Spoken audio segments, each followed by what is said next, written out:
Hal yang kedua, saudara-saudari, yang ditunjukkan oleh para Majus dari timur adalah kemauan hati, ketulusan hati untuk memberi yang terbaik bagi Tuhan. Jelas di dalam Injil tadi, setelah mereka sampai di kandang Betlehem bertemu dengan kanak-kanak Yesus bersama ayahnya Yusuf dan Maria ibunya, mereka lalu mengeluarkan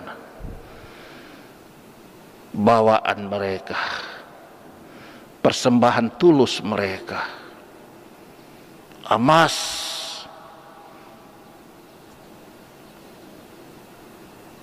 menyan, dan mur.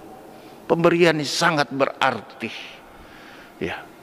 Emas, simbol kekuasaan kerajaan, ya. Menyan, lambang keilahian Tuhan Yesus, dan mur itu semacam balsam yang sangat terkenal dan mahal yang biasa dipakai untuk mengurapi jenazah, meminyaki jenazah.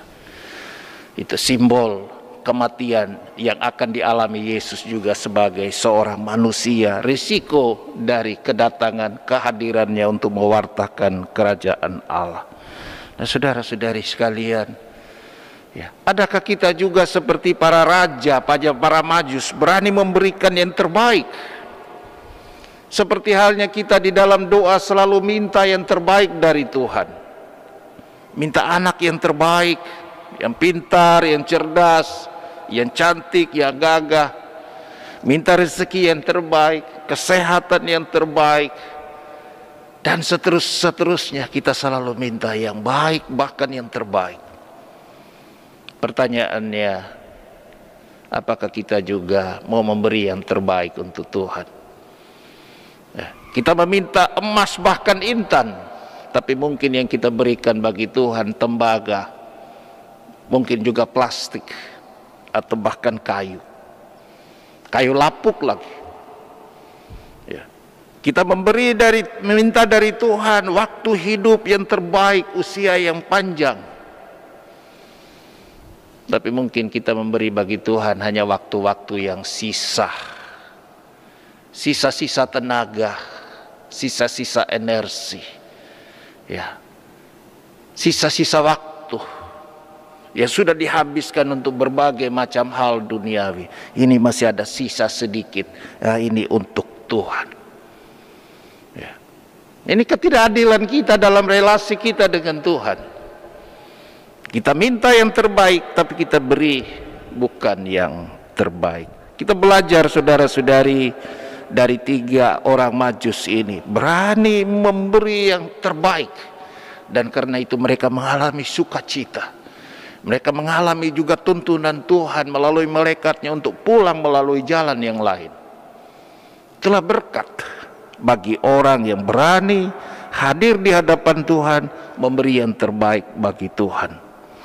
Dan hal yang ketiga yang juga boleh menjadi inspirasi iman bagi kita, dalam kalimat terakhir Injil tadi dikatakan bahwa orang-orang Majus itu karena diperingatkan di dalam mimpi supaya jangan kembali kepada Herodes, mereka pun pulang ke negerinya melalui jalan lain. Jalan lain, saudara-saudari. Ini tentu saja memang diartikan secara harafiah. Memang mereka pulang tidak lagi melalui jalan yang sama yang tadi melalui Yerusalem bertemu dengan Herodes yang menyimpan niat jahat, ya. Akhirnya menempuh sebuah jalan alternatif, jalan yang lain, menghindari pertemuan dengan Herodes. Tapi ini juga secara spiritual diartikan sebagai sebuah jalan hidup yang lain.